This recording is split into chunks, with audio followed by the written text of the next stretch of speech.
করবেন, লাইক করবেন, শেয়ার করবেন। নজিয়া বেশিরভাগ তাজিক ভাষায় গান করেন, তবে মাঝে মধ্যে তিনি হিন্দিতেও গান করেন।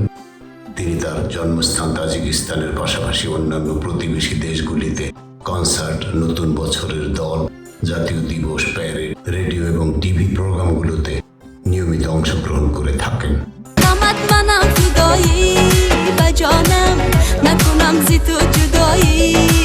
তিনি 2014 সালে বিয়ে করেছিলেন এবং 7 ডিসেম্বর 2015 সালে একটি কন্যা সন্তান জন্ম দিয়েছেন।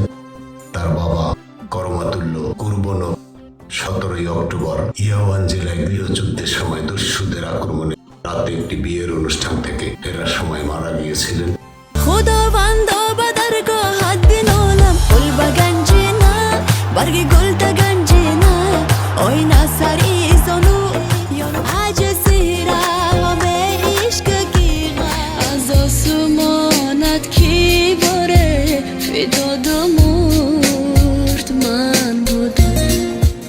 বলিউডের প্রতি তাজিক গায়িকা নজিয়া করমাতুল্লাহর ভালোবাসা হৃদয় জয় করেছে।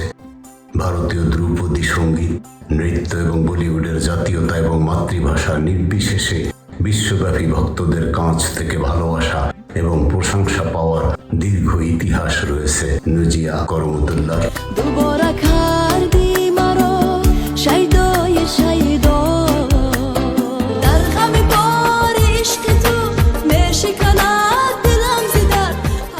তাজিক গায়িকা নজিয়া করমাতুল্লাহ ভারতীয় গান, শিল্পকলা এবং চলচ্চিত্রের এমনই একজন ভক্ত এবং বহু বছর ধরে সক্রিয়ভাবে ভারতীয় ধ্রুপদী শিল্পকলা অনুশীলন করে আসছেন।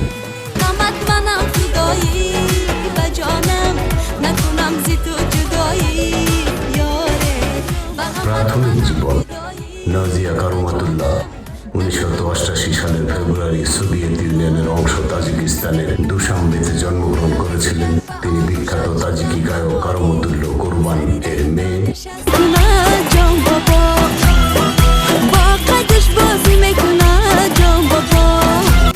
শিক্ষা। নজিয়া 2005 সালে মালিকি সোভিরোভা থেকে স্নাতক ডিগ্রি অর্জন করেছিলেন এবং ক্লাসিক্যাল গাওয়া ও নৃত্যের একাডেমিক ডিপ্লোমা কোর্সের জন্য নয়াদিল্লির কনজারভেটরিতে প্রবেশ করেন। 2010 সালে তিনি ইন্ডিয়ান কনজারভেটরি থেকে সম্মানীয় স্নাতক হন এবং একই বছরে তিনি প্রথম একক সঙ্গীত অনুষ্ঠান পরিবেশন করেন।